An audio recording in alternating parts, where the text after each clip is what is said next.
And we're back, and we're talking about the whole Disney Star Wars debacle. No, not debacle, but No, I wouldn't call it a debacle. no, I wouldn't either. I mean, anybody who can get Star Wars out of George Lucas's hands so he quits ruining it is good news for me. Well, for anyone that doesn't know, of course, last year Disney acquired Lucasfilms for about $4.02 billion. And recently, Disney just acquired from Paramount the Indiana Jones movies. Now, Paramount still owns the old Indiana Jones movies, and any new movies that get made, they're entitled to a slice of that pie too. But Disney now has the rights to make Indiana Jones 5, which is in the books. Really? Yeah, Harrison Ford is signed up for it. I'm sure Shia LaBeouf is going to be in it again. I've been watching Kingdom of the Crystal Skulls quite a bit. I watched it for class. Me too.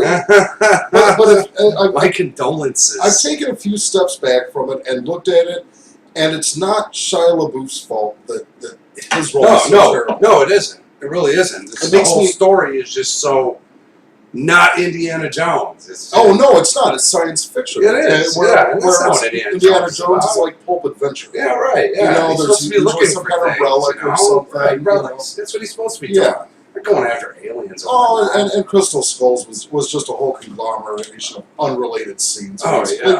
Just Indiana Jones sight gags, and it just didn't work. No, but back to Disney.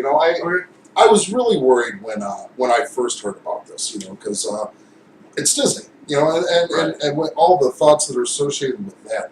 But then I started thinking about it more. They're leaving everybody in place. They're not firing anybody. The co-chairman of Lucasfilm is just the chairman now. Lucas is still sticking around as a creative director and advisor, which makes sense. It's his baby. Well, yeah.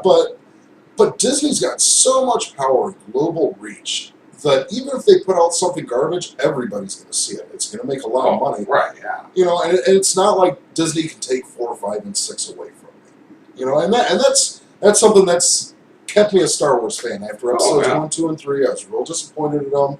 Lots of flash, no substance.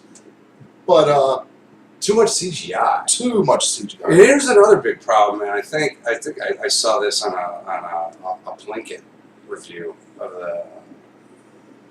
the movies, and he was talking about how Lucas he just sits in a chair in front of a green screen all day. Mm-hmm. There's no sets. There's no so everybody's walking around. There's no real interaction. No, really, no. And I don't think the characters were fleshed out enough for me. Taking 3 movies to tell this backstory. Those characters should have more of an arc. I felt. I agree. There should have been a lot more substance to them. Right. Yeah. Exactly. Well, with the new movies, J.J. Abrams is directing the new movies, and the filming director, I can't remember the guy's name, but he did The Tooth Fairy and a couple other big movies. I just can't think of them right off the top of my head. We'll edit it in some point later. Okay. Yeah. And he's talking about filming it in film, in 35 millimeter, with more practical effects, more puppets. A lot of really awesome on-site filming, which is why the 4, 5, and 6, why the saga was such an amazing trilogy of movies. Yeah, because they revolutionized filmmaking with their practical effects. Right. Well, Lucas had to start his own production company, a special effects production company, just to get those movies made because the technology wasn't there at the time. So he just went, hey, I'm just gonna hire a bunch of competent people to do this, and I mean, it really worked. I'm a big fan of practical effects. I mean, I really am.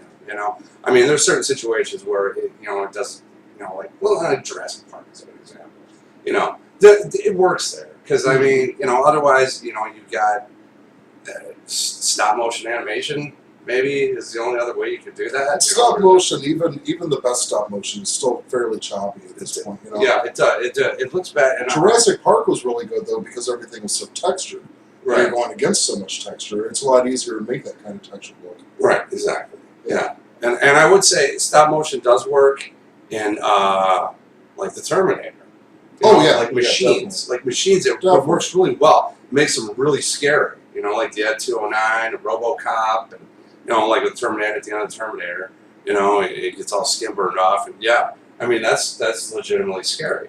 I mean to this day, it's just he comes out of that fiery blaze and just Oh yeah, mechanical, slow, methodical. He's got that horror movie villain one, yeah, where no matter how fast you run, he can just walk the same speed and he's always right behind you. exactly. Yeah, terrifying. Mm-hmm.